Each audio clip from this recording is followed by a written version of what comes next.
ஆசீர்வாதங்கிறது ஏராளமா கொட்டி கிடக்குறது. நிறைய நேரம் என்ன நினைக்கிறோம், கர்த்தர் எங்க ஆசீர்வதிக்கிறாரு, அன்னன்னைக்கு வர்றது அன்னைக்கு சாப்பிட்றதே கரெக்டா இருக்குது.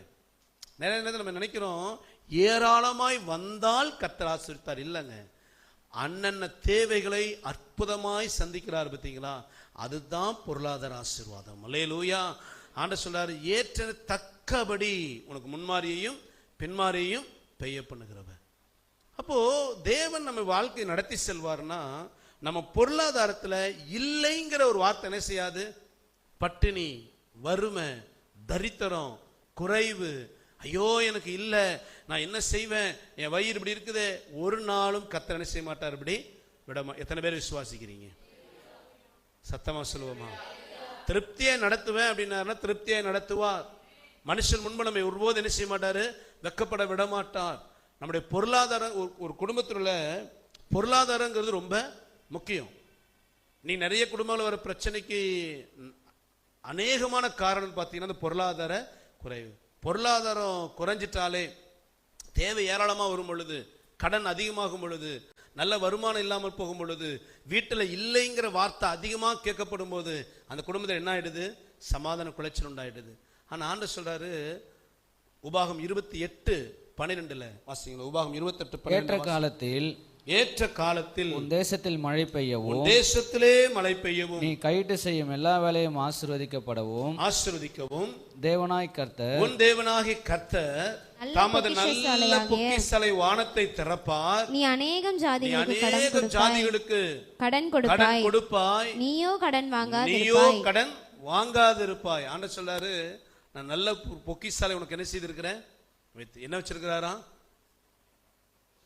பொக்கிஷ சாலை. யாருக்காக? ஒரு ஸ்டோர் ரூம் கர்த்தர் வச்சிருக்கிறாராம். அதாவது நமக்கு என்னென்ன தேவையோ அந்தந்த டைம்ல கொடுக்கறதுக்காக அந்த தேவைகளை லேபிள் ஒட்டி கரெக்டாக கர்த்தர் வச்சிருக்கிறார். அதான் ஸ்டோர் ரூம். அந்த டேட்ல அந்த டைம்ல அதை கொடுப்பதற்கு கர்த்தர் ஆயத்தமா இருக்கிறாரா. நான் அந்த பொக்கிஷாலை என்ன செய்வேன், திறப்பேன்றாரு.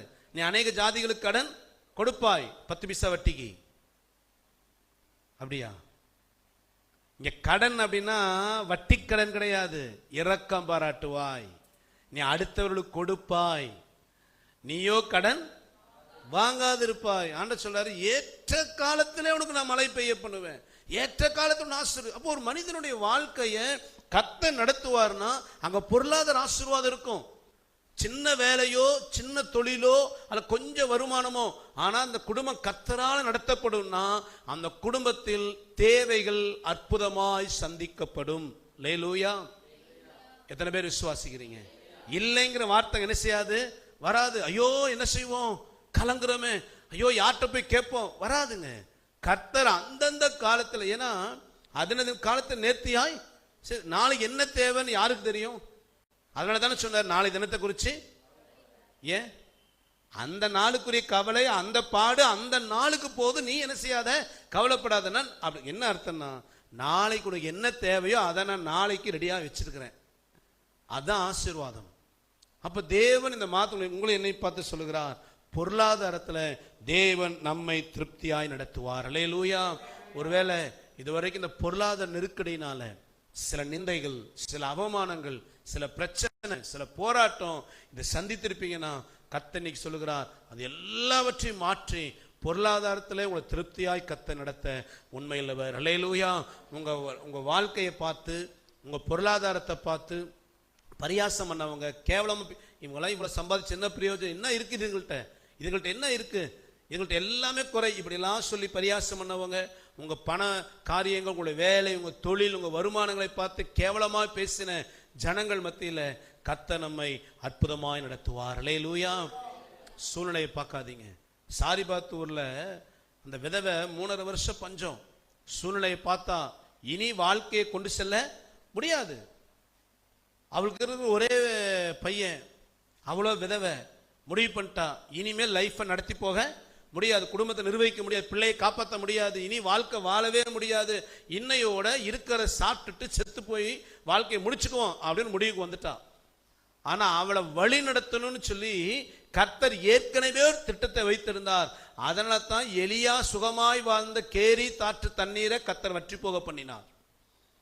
எலியாவுக்கு சுகமா தண்ணி இருக்குது, ஆத்துல தண்ணி ஓடிட்டே இருக்குது, காக்கா கொண்டது ஆகாரம் கொடுக்குது, திருப்தியா சாப்பிட்றா, தண்ணி வத்திக்கிட்டே இருக்குது.